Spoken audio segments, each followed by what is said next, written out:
At the last council meeting, most of the council and the mayor appears afraid to include the police department and the fire department for budget cuts, going against the city manager's recommendations. And it appeared that they were in the Police Officers Association's pocket. Yeah. Are you independent enough to consider budget decisions in all departments?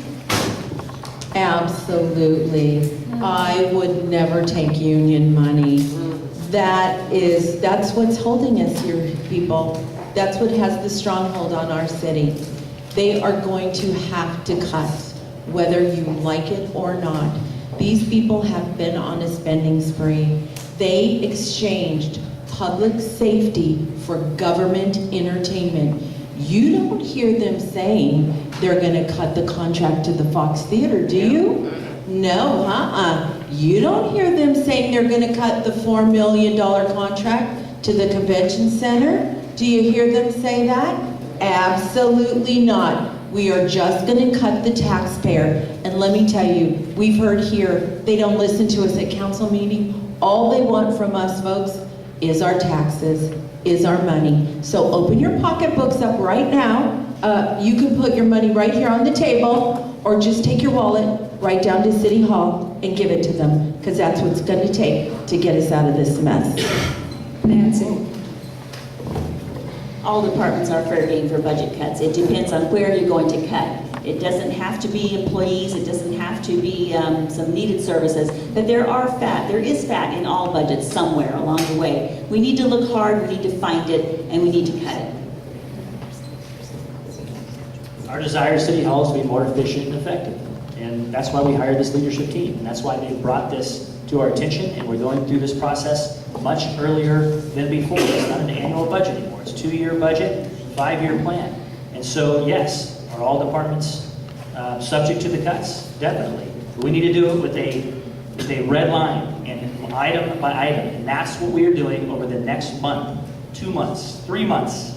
Okay? This is all we're talking about in April, May, and June. It's the budget and making sure that we protect our public safety, because that is the #1 issue in our city. Everything else is built on that. You're not going to have job growth and the awards that we've earned as a city without public safety as the foundation for progress. And so we got to be serious about it and ensure that there's no fat and go through it with a fine-tooth comb and a red line.